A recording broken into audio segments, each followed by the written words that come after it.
I do think that people want to be together. You know, the old saying, people buy from who they know, like, and trust. That is so true.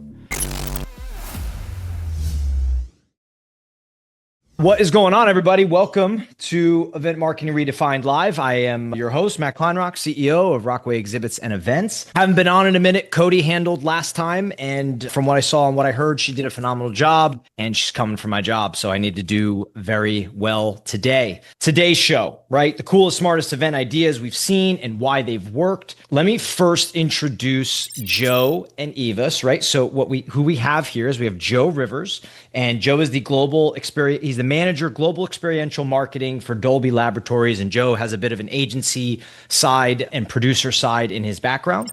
And then we have Eva Phelan, and she is the senior creative producer for Heaps Stacks. So Joe, Eva, welcome both of you. Thank you both for doing this. I'm very excited for the show. Thanks for having us. All right. So today, just to give everybody a little bit of a preface of what we're talking about here, I want to talk about ideas and themes, creativity, concepts, ideas. Like, these are the things that I believe right now are winning in the brand space, on the trade show floor, on the event floor, outdoor activations, you name it.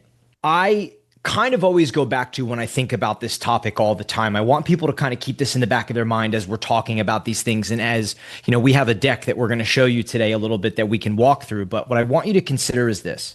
One of the things that I think is the most important aspect in all of this is, who is your audience? When we are creating these activations, when we are doing trade show booths, hosting events, who is the audience? And I don't mean their profile. I mean, deep down, who are they really? What matters to them? What is culturally relevant to them?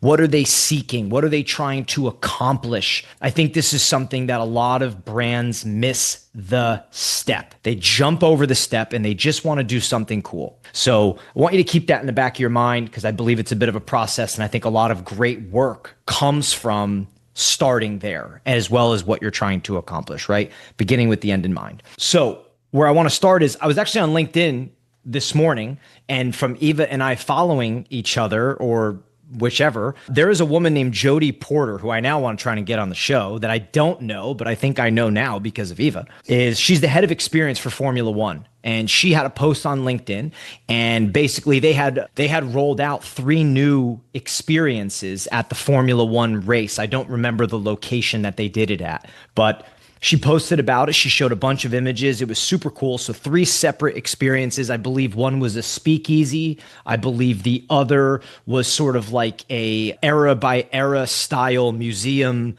view of Formula One. And I forget the third. Eve, I don't know if you recall, but I forget what the third one was. Oh, I remember what it was. It was a race. They had people race around the track, and they ran like a 2-3K thing. Anyway, in her post, kind of just hit this morning, she was talking about the 3 experiences they created. And she said, each were designed to bring fans closer to the sport in unexpected ways. I really love that, just based on the conversation that we're having today, because I think that's a lot of, whether you are a corporate event marketer, whether you're the brand, whether you're the producers, whether you're the creators, this is often what we're trying to do, right? We're trying to bring our audience closer to our brand. And I really love the unexpected ways twist. It is a lot of surprise and delight, meaningfulness, kind of meeting people where they're at, right? So just to kind of kick us off there. But let's start here. Joe, Eva, I'll kind of ask you both. You can rapid fire as you'd like. But, when you walk into an event or an activation yourselves, right, as a consumer per se, or as a professional, it doesn't matter, whether you've produced it, you'd be biased or not, but just in general, what makes you stop? Joe, do you want to go first, or will I jump in? Sure.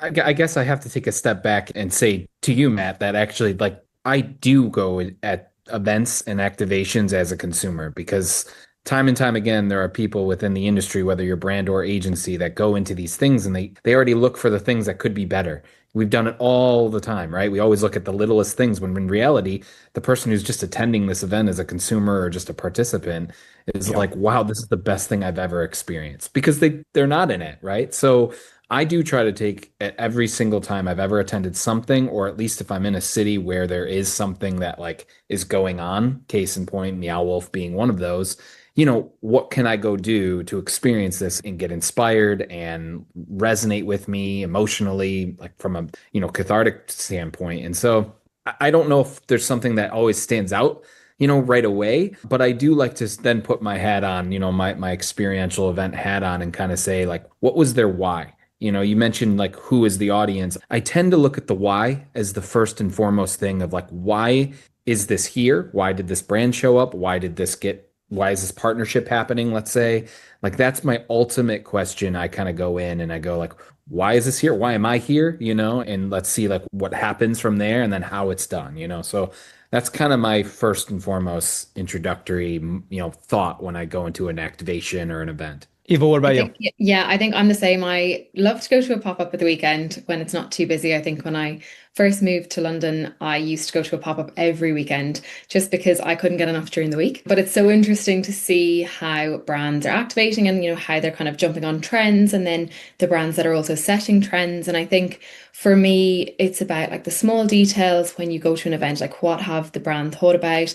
How have they engaged their audience? And it's always the brands that have actually thought about the consumer experience first who do better. And they don't, some brands pop up for the sake of popping up. They want to appear maybe for a cultural moment where they want to release a product, but they don't think further into the audience, the experience, the engagement, and actually the awareness that they can get from the pop-up. And I think the brands who actually think about all of that are the ones who succeed and the ones that go viral on TikTok and Instagram and the ones that we remember and the ones that we pick out.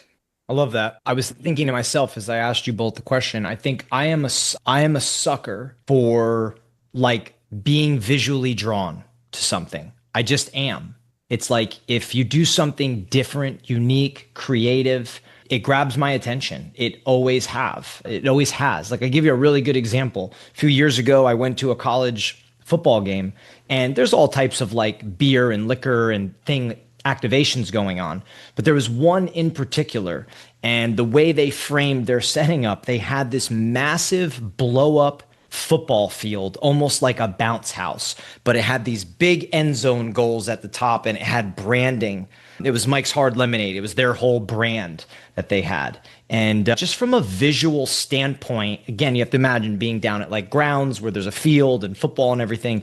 It grabbed me right away and it made me interested in going over there. So that's something that I always think about because I love the creative and the visual aspect of what goes on at these activations, because I think there is appeal there in the same sense that if you're walking down the street and you're trying to choose a restaurant or a coffee shop to go in, sometimes you're going to the one that you just visually gravitate to. It's kind of the same concept. Talk to me a little bit about engagement inside of these activations, like experience, right? I am also a sucker for once I go in there, I kind of want to know how I'm getting moved around and what there is to do. Eva, I'll start with you. Can you talk to me a little bit about when you're creating an activation or you're working on one for a client? How do you start mapping that out? And what do you think are some important points? So I think what we always start with is what the client actually wants to get out of it, what their key KPIs are, and how we can then incorporate that into the event. So a lot of the time we find that like gamification, engaging, kind of interactive moments work quite well. So, things like charm stations, photo booths, activities where the consumer or guest has to actually do something in order to achieve the reward. And we're going to come on to actually talking about Benefit, the bounce pop-up that we did earlier this year. But for that one, we actually had a mechanic where guests moved through the space and collected badges as they kind of completed tasks, which added a bit of, interactivity, engagement, but also it meant that at the end, once they'd completed all of the tasks and they'd gotten their badges, they could get a free goodie bag, which went down a treat. So I think all of that kind of positivity as well, then from people doing the experience and actually being fully engaged with the brand makes them kind of leave on a positive note and associate that with the brand. Joe, what about yourself? What do you look for when you're talking like experience, engagement, moving through something? I love what you just touched on, Eva, because that's actually, funnily enough, I was coming up with a whole trends kind of deck and insights thing about for what we're going to see in 2026, because, we're literally 2 months away from that. And I actually was coming up with like that whole loyalty kind of aspect of what do people look for when they're going into an activation or event or any moment really? And it's like there is loyalty nowadays, right? And so when you do something like a badge kind of thing, like that's a really unique way to hone in on that loyalty to create that brand affinity with, let's say the consumer to that. And then also there's almost like this community-led engagement. And that's one of the things I'm noticing more and more, that if you have a community around your brand, if it's established, you are just so leagues further than some other folks out there, because it's you already have this audience that's already captivated by you or loyal to you. And then if you create this community-led experience, that's you're just creating more of those moments for people. For myself personally, when I go outside of that, I definitely look at the sensory kind of thing, right? So I went to school for psychology and marketing, and I've always been just fascinated by that emotional side of things. And I know how important, nostalgia or love or fear even get tied to like what senses are being engaged. So Matt, I'm kind of like you from a visual aesthetic point of view, but then I'm also captivated by smell. I think it's one of the most Mm. powerful senses, if I'm not Yeah. mistaken. So, you look at like an ASAP or a Le Labo, retail store, and it's scent all the way and it's drawing you in. So, you kind of look at an activation, and I find myself kind of observing which senses are being engaged. Yeah, I love that. Well, you guys were talking about, I heard like loyalty, community.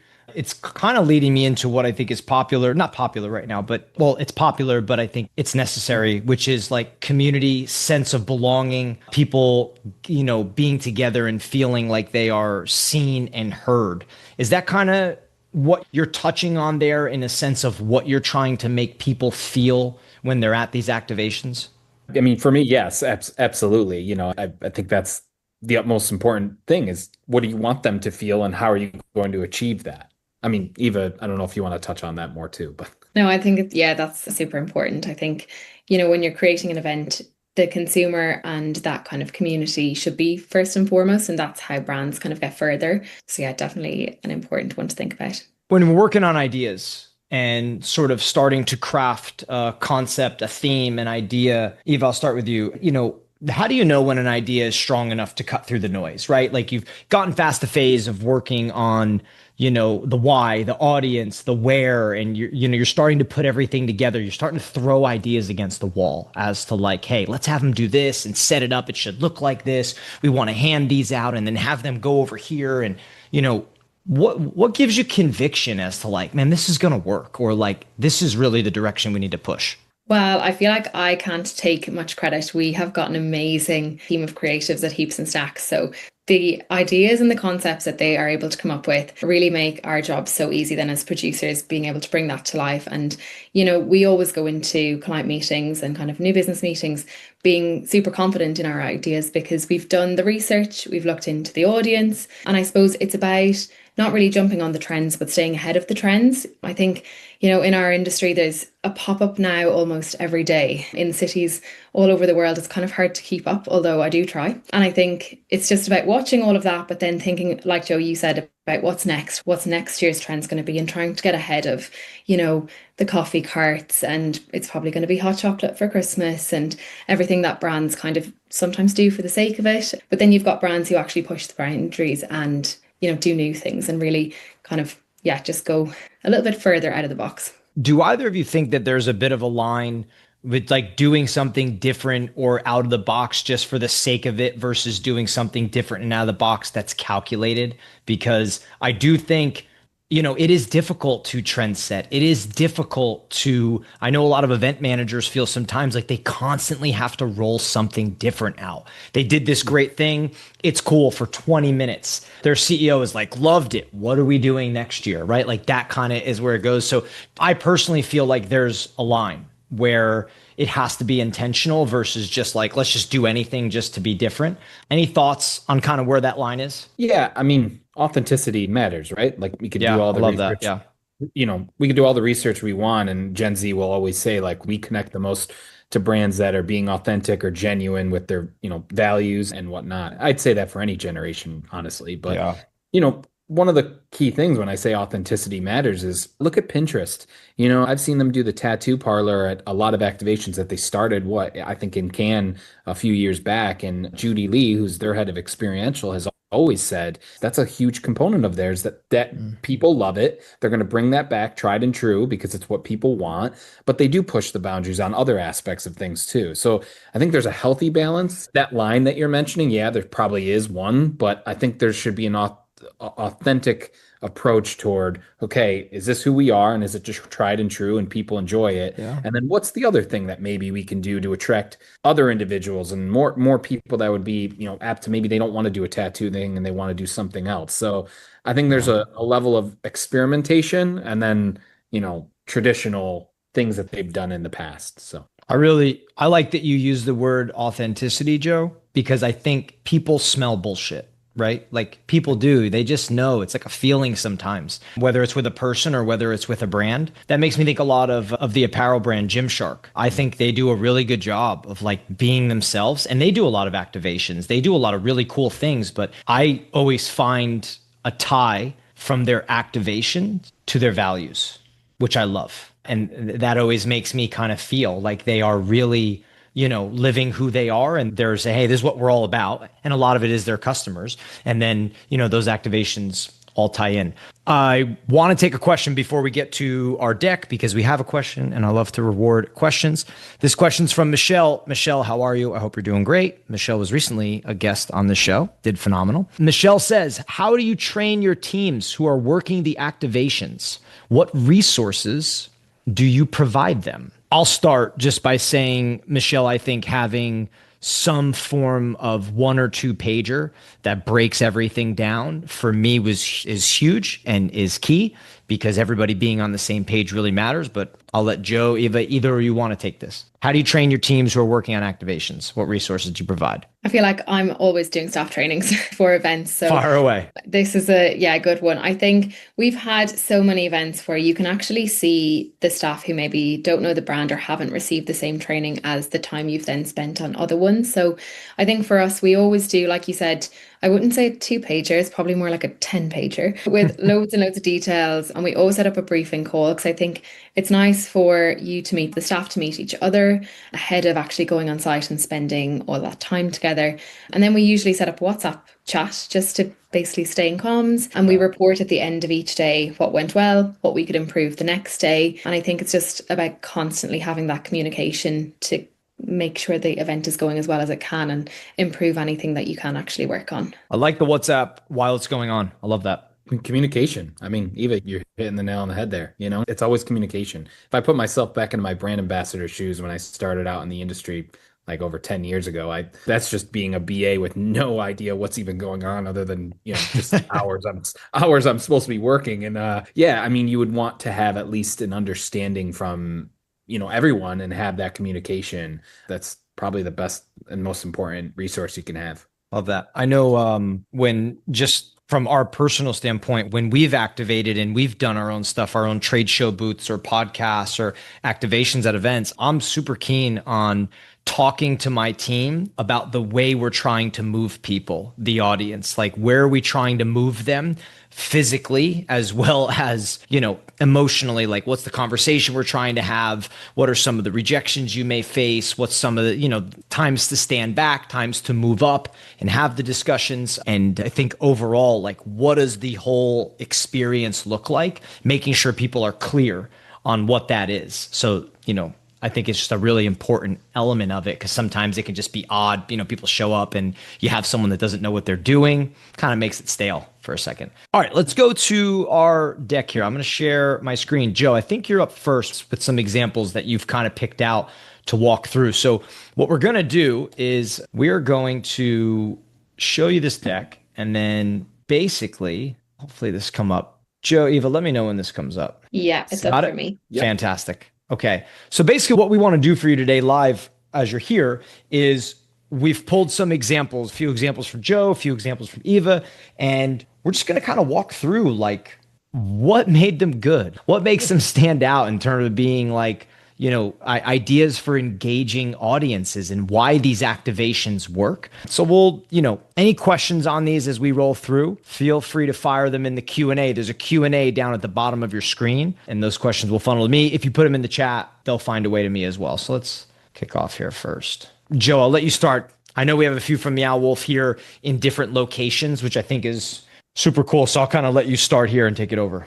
Yeah, I mean, it's an interesting one to start with, but it's definitely one that I thought would be a great way to kind of showcase the whole thematic idea of like what is storytelling. I think when we think of an activation or we think of why a brand is showing up, there should always be a story to what you're doing, right? And that could be short, it could be long. I research a lot about storytelling, and I've always seen that there's an arc and there's a theme and there's the stakes at hold. Whether you're looking at a film, a book, a song, and now even an activation. That's how storytelling is done. And so Meow Wolf has always been one that I found to be quite good at storytelling.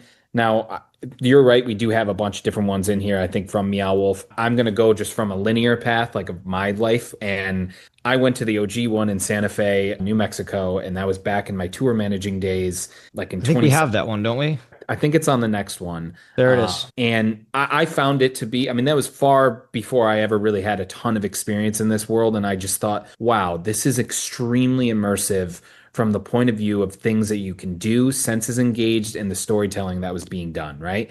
And you see that refrigerator door in the top left photo, that was a doorway into another like quote unquote realm.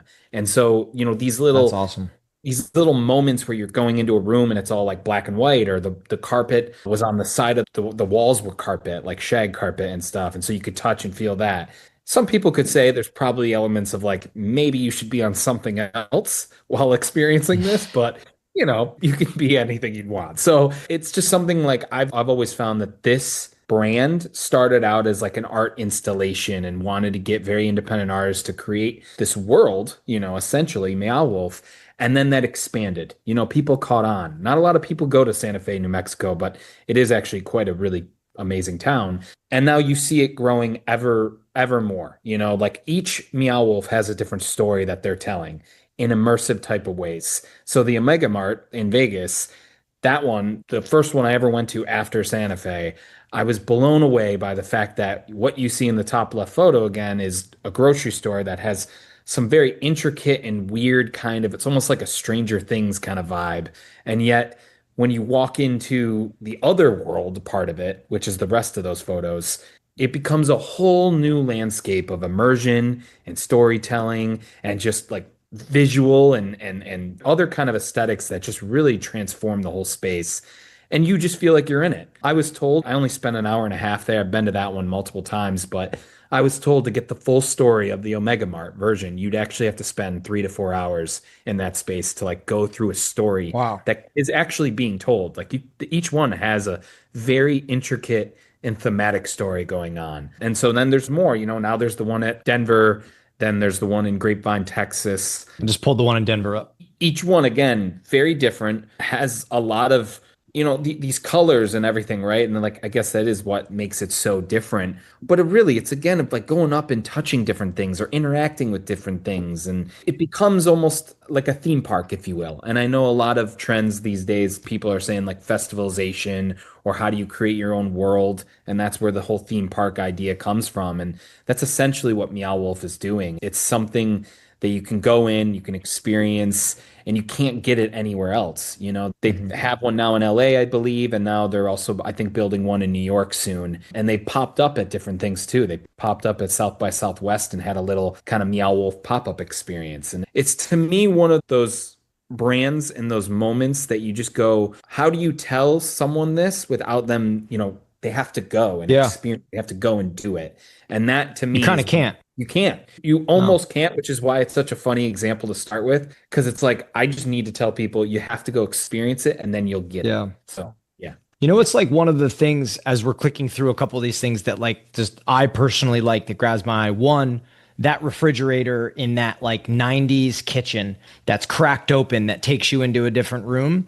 I think intrigue is something that is a really cool part of a good activation. It makes me think of one of my favorite restaurants is Beauty in Essex. And I love how they have that. It looks like a pawn shop.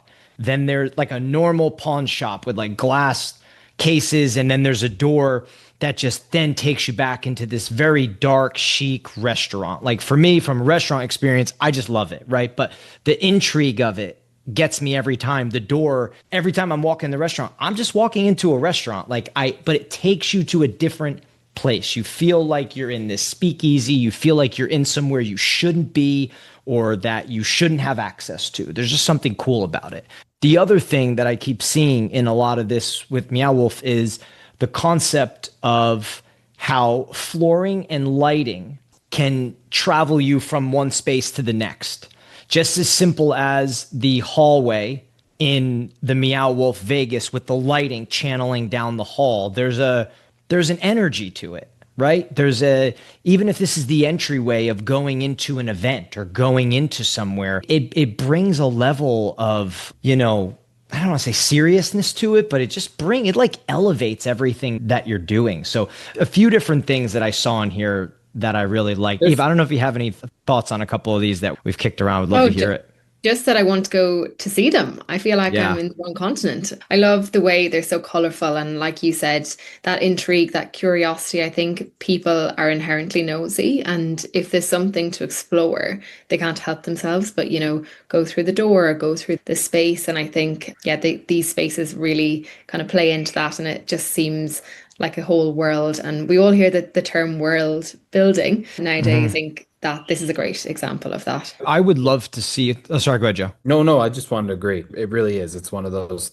I really do encourage people to go and experience it. And, whether you're doing it at, Las Vegas at Area 15, or if you're going, passing through New Mexico, I highly recommend going to the OG one. And then, any of these other ones. They're just that consumer journey is more thought out just from let people be curious. Eva, you hit the nail on the head again. Like, being curious is one of those fundamental things about just the human condition. And you're like, well, I have to go and open this door. I need to know what it's like, hey, don't press the button when it says don't press the button. Don't press the button. Do it. So, like there's something there. So, yeah.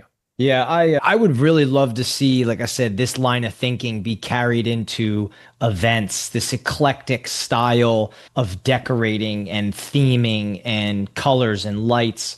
We threw a dinner recently and we did it at a restaurant here in Orlando. And the ceiling of this restaurant was just wild with the kind of decoration, greenery to grass to skulls to colors. And it was like the ceiling was coming down at you. It was amazing. Now it was a restaurant, but the setting in there was so cool. It really set the tone, for the evening and the dinner and the meal, which I really loved. Joe, let's go to another example you have here. You have Brazos Hall for South by Southwest, Dolby House. Walk us through this. Yeah, so I mean, obviously I can be biased here of being part of Dolby here, and I got to You can be biased, Joe. Go ahead, be biased. But I will say, I think the next example is also a Brazos Hall. So I've always been a fan of like how brands take over this venue, especially for such a B2B, B2C event like South by Southwest. Some people are arguing like it is more B2B these days, and I'd argue that's very much the case. But there's still the B2C element of people who are flooding into Austin, Texas, and going to South by Southwest just to be a part of it.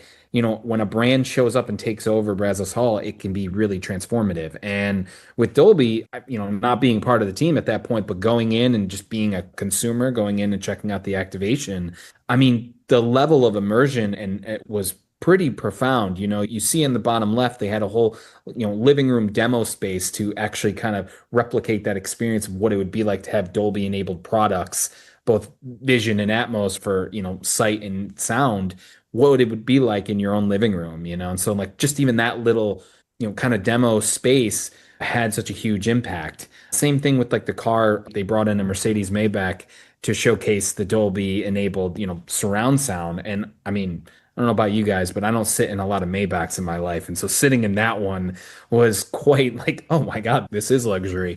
And to go even further than that and kind of get that immersion of like the sound. I mean, that didn't even feel like I was in Austin, Texas at that point. I was like, wow, I'm really in this car. I'm very present. The demo was just insane. And then there was all the other, rooms in the consumer journey. We talk about Meow Wolf or anything else. Like, what is that consumer mapping that people are thinking about?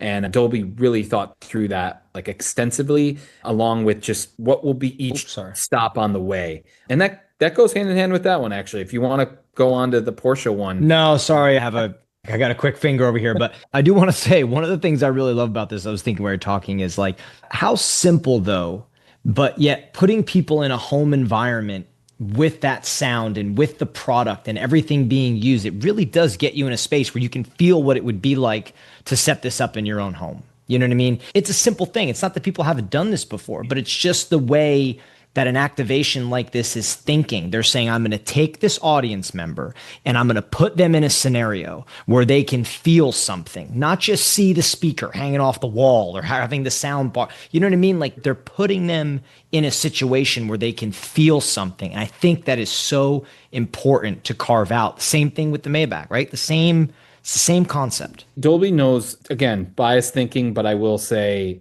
it's inherently experiential by nature of what Yeah. Dolby is. Their products being that they're in all these, devices and technology and everything, they're inherently experiential. So it's one of those really rare cases where you can see it and be a part of it because of it all. All right, take With us to the Porsche full service garage room here. This is cool. Yeah. With Porsche, I was part of the agency that helped put this on. So it was something where I was giving tours throughout the entire time at South by Southwest. And I loved every minute of it because it kind of had that Meow Wolf vibe actually to an extent.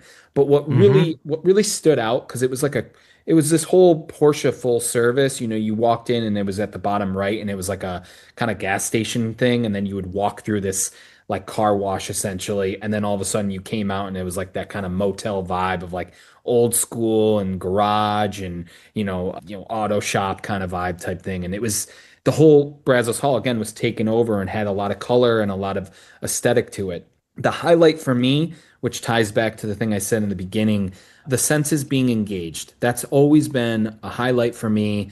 And when I saw how Porsche did it and, even the agency behind it, I was just blown away because that was the part that I would bring everyone on the tours I was providing. And I said, this is my favorite part. And it was so simple in concept and technically execution that I think anybody with any budget can probably replicate it to some degree. And so the top left photo is like where they had 5 different doors, and each door you'd open up was engaging one of the senses. So you opened up one door and it was air fresheners for your car that were hanging, and it was the color of like a new Porsche, right? Or the other door would open up and it was exhaust pipes that had a replicated sound of like the Porsche revving up. And each door had just something very simple on the other side of it that would engage one of the senses. And then you were like, wow, what is that? Taste, a little hard to do taste when you're dealing with a car, but they made it fun where it was like lollipops that were the color of the different Porsches that you can get, right? So, you get creative, but then you also don't have to overthink it too. And I thought what they did here really showcased how you can impact, especially at an event like South by. A lot of people may go to it and go, why is Porsche here? But they did this 3 years in a row in different capacities, and it was always a top contender to one of the best activations of South by. So, Joe, I love the Porsche full service, this concept. Like it has such storytelling to me in this of a true activation. And people use the term storytelling a lot in events and activations and experiential marketing. I think this does an incredible job of it. I love this. I love the visuals on this and the different pictures and the different colors. And it does a lot for me personally. It's very eye-catching. It does storytelling. It has some intrigue. It's very, very, very well thought out. I love this. Let me hold on a sec. I'm gonna have to go back. Sorry. I screwed up the screen share because I told you guys at some point I would screw this up. So there we go. All right. I want to get to some of the ones with Eva real quick here so that we can go back if we end up having some more time. But Eva, take us away on this one, please.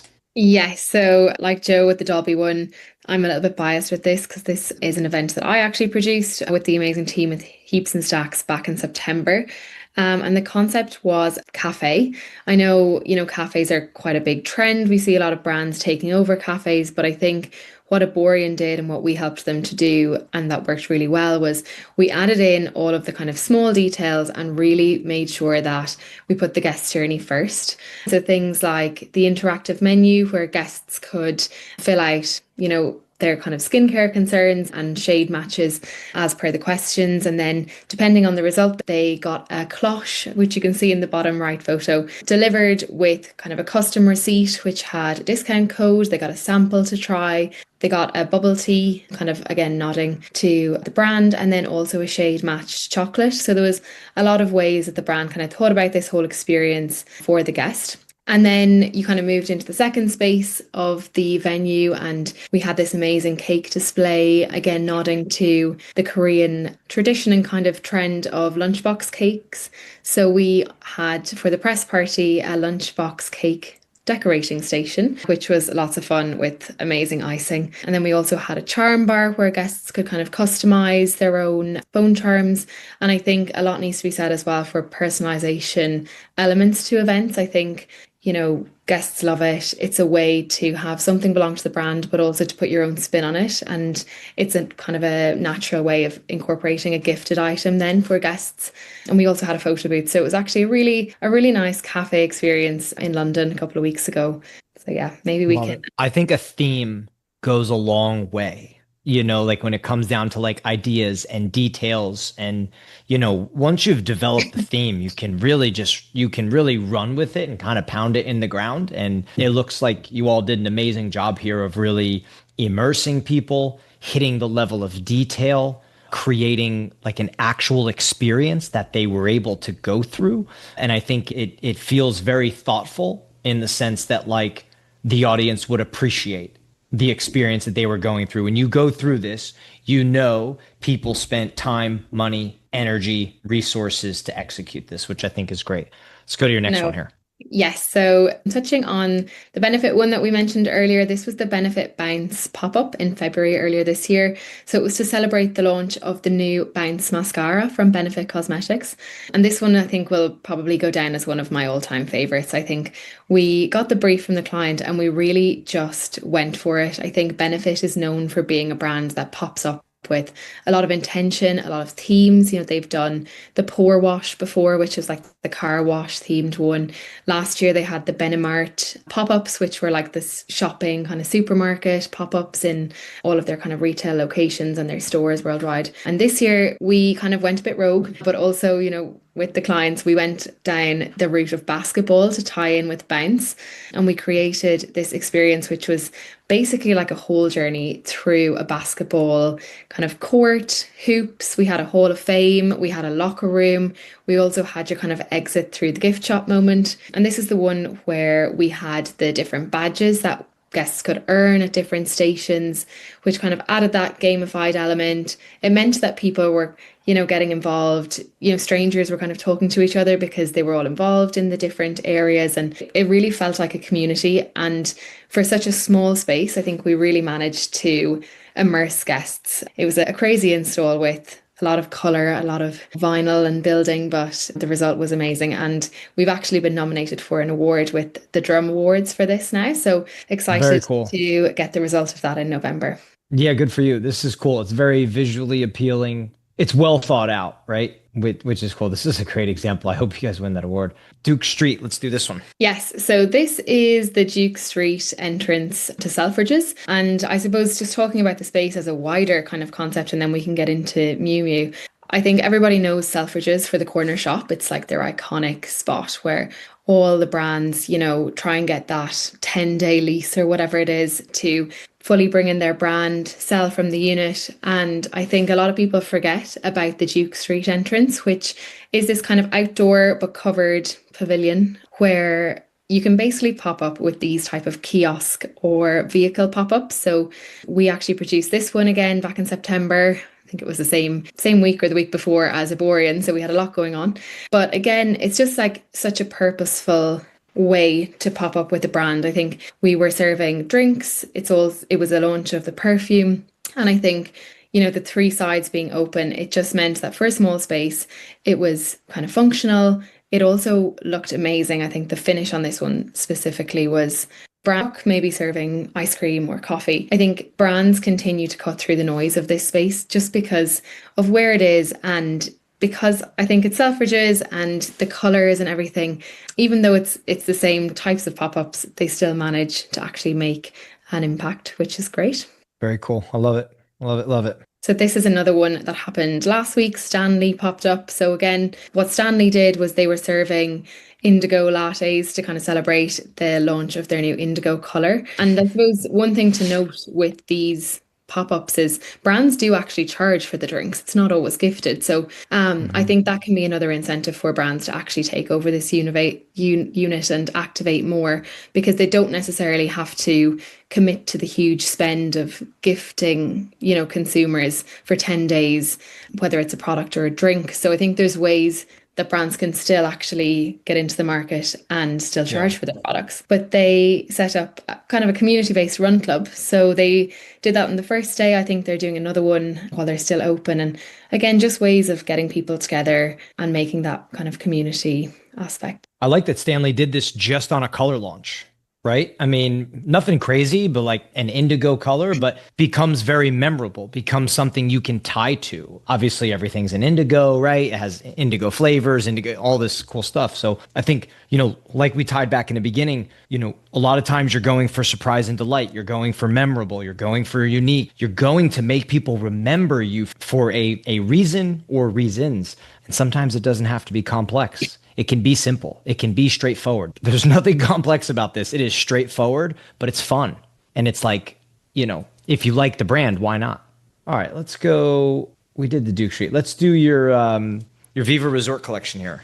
Yes, so this is the final one, and it's kind of actually more spotlighting Meshki as a brand. So, Meshki really, in the last year or two, I think, have really leveled up and elevated how they've been running their events. This is just one example.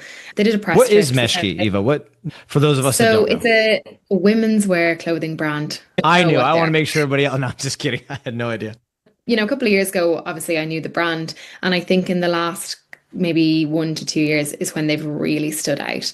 I think everything they do now, from you'll know if you have a quick scroll on Instagram after this, they do really fun campaigns to celebrate new launches where they like make their clothes out of pasta pieces or they make their clothes out of cookies or they do community kind of focused events. They just did a pop-up as well for New York Fashion Week, which I think is on the next slide, where it was quite community focused. They did a breakfast club, they invited actual consumers versus, I think with Fashion Week it's always invite only. So in a way that they can actually invite their consumers and get the brand awareness out, they really push community first, which I think really, as you said earlier, builds Yes. that really then feed onto everyone else. And I think, yeah, it's hard. It's a hard thing to do because you have to be authentic about it. I think you can't force community. You can't just run those types of events for the sake of it.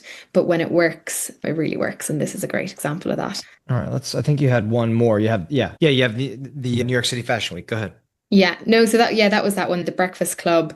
Okay. Again, just Gotcha. yeah, instead of inviting all influencers, there was also consumers as well. All right, let's go back here. Joe, I want to go to one. Let's go right here. Let's go with Meta and Instagram. Have you talk about this a little bit here? Yeah, that was at Cannes. I mean, they show up at Cannes often, right? But Yeah. this was, I think, the 2023 one, and I just wanted to explore and kind of see what they were doing from an activation standpoint. And I just remember going through it and saying, "Wow, like Meta really came out of the works with this." But what I loved with Instagram was how they combined that physical digital. When I say digital, I also mean from a social media standpoint, it being a social media company, but it was just really amazing how they collaborated with a lifestyle brand. So if anyone knows like Kid Super, great, clothing and lifestyle and everything. And what I thought they did a fantastic job was showcasing Kid Super through the space on a physical point of view. But then going on to Instagram, you also had a custom filter that obviously, with all those things can add in tons of layers of cost and everything. I understand that from a production standpoint, but from the level of immersion that they were combining both physical and digital, I really found this one to be like one of the best out of Cannes that year because of that filter that they had from a Kid Super collaboration. And then you can go through and you can see other things that were going on that you couldn't see when you were just walking through the space. And then obviously there's the things that you can't do just from a social media standpoint, like looking at the different clothwear and the lifestyle and like all that branding. Again, it was a top favorite for me. I think collabs between brands are just extremely important. I mean, ComplexCon just finished out in Vegas this past weekend, and that is the ultimate collaboration. You see Lego doing it. I remember going one time and seeing Tommy Hilfiger and Timberland creating their own like boot. And I'm just like, collaboration between brands can be just a huge success rate. Yeah, Lego just did it with Nike, didn't they? In Mhm. Brooklyn. I think I saw they did it with a basketball court, and they even did the Nike logo with, rather than it saying Nike, it just had a Lego brick, which was really cool. When I'm looking at this one thing that grabs my attention right away, and I say this all the time, I push this on our clients with trade show work, is the flooring. Flooring can go a long way. Man, you do something different on the floor, you know what I mean? Like this has actual, it has a quote says get inspired by what's around you, has arrows kind of moving you from one place to the next. I think that's really cool. All right, I'm gonna cut the share off here as we wrap this up. If anybody has any questions for Joe or for Eva, throw them in the Q&A, throw them in the chat down at the bottom.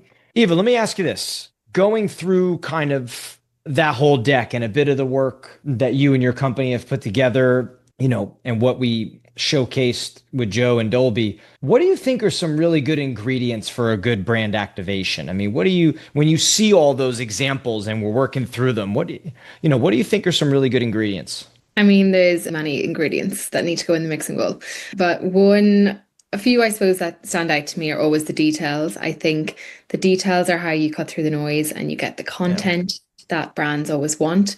I think a good, strong color scheme and then leading into that, a theme. I think, they always kind of work better when you've got a bold color or you've got a specific theme that you can really lean into and just make it fully immersive. I'm trying to think of what else. I do this as a day job, but when I'm put on the spot, it's a little bit harder.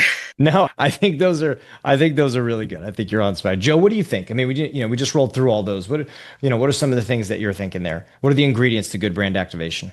Oh, I mean, what's your favorite city you've ever been to? It's like the kind of question that is. It is, that's tough because the ingredients are ever changing. Eva has a point there. It's like there's just many ingredients.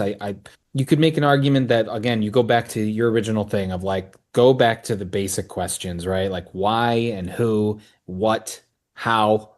Like just go back to elementary on that. It's like, why are you showing up? And that should lead you to the examples that you can, or the ingredients that you would really need to add in layers of, Yeah. like why are you showing up at Art Basel versus South by Southwest? Why are you choosing a B2B conference versus maybe a trade show portfolio of events that you need to attend or, execute at? So that's kind of the ingredient that I follow a playbook of like, why are you showing up? What are you doing there? And then how are you actually Yeah. going to, activate? One thing with just each of you saying that it makes me think is I always use the idea of saying like having a foundation for ideas. A lot of people love to just say, "Oh, I want this," or "I'm seeing." Well, like I love the why. I love getting into some of the work that we're talking about. Although simple, it is the foundational work, and then I think really good ideas can stem once you have that foundation. That's really where you can get creative. Eva was talking about the details, like those little teeny tiny details. Well, those to me come from when you have the direction, when you have the why, when you're clear on who the audience is, right? So, for example, I think it's Mishka, I might screw it up, but that woman's wear line, right? Like the way you have that dinner and the plates and everything set up, it's curated and done very differently than if it would be for Joe and I. Joe, no offense to you, but I'm just saying, like, it would be done very differently. Those details all matter. And I think sometimes for consumer brands, it's easy to delineate and do that. I think sometimes B2B brands have a harder time doing that, but they can do it. They just need to get into the weeds a little bit of who that audience member is and who their prospects, their clients, their partners, the people that they're trying to bring closer to their brand is, which is what I love you saying that about the details here. Any parting thoughts, any words of wisdom from this conversation? We've talked about a lot. We've shared a lot of good examples. Anything either of you want to add here? Well, I just want to say thank you for having me and obviously Joe as well. It's been great to chat, and I think we need to do these kind of things more because there's actually so many amazing activations, there's so many There sources are. of inspiration, and people don't always see it. And I think, Matt, as you said, these are also inspiration sessions potentially for brands and for Yes. agencies who actually are maybe dipping their toes. They want to get into activating, but they're not sure how, and really just continuing to build our industry and push, the boundaries further and make sure that creativity is always at number one. I think this is a lot of what the future is, with the technology, with AI, with the maturity of the internet. I do think that people want to be together. The old saying, people buy from who they know, like, and trust. That is so true. Very few companies have these clear differentiators and problems they solve and world-changing things, right? So people buy from who they know, like, and trust. And I think that goes for the same thing for brands as well. And getting face-to-face, delivering experiences, I think those things are so important. They're only going to be more important. I would urge a lot of companies to get out of their shell, right? Expand, talk to people like Eva, like Joe, people that want to think differently, people that want to deliver experiences to, help you deliver experiences to your customer. I think it's just really important. We had a packed house today. I think we were well over 50 people for about 50 minutes or so, which is fantastic. We're going to keep this thing right to an hour as promised, delivered. Thank Joe, you again, Eva, Matt. yeah. Really, thank you. And thank you, Eva. It's great to, finally connect. We'll have to meet up at an event, wherever we are in the world. Exactly. I do agree. I think it's great that this has come from LinkedIn. We've all met from LinkedIn and now we're on this. So a bit of a shameless shout out to the platform as well, because I think it's doing great work for us. Well, thank you both. You guys were fantastic. Love the examples. Love your thoughts on everything. Audience, thank you. Thanks for sticking with us. Thanks for doing this. Joe, Eva, thank you so much, everybody. Adios.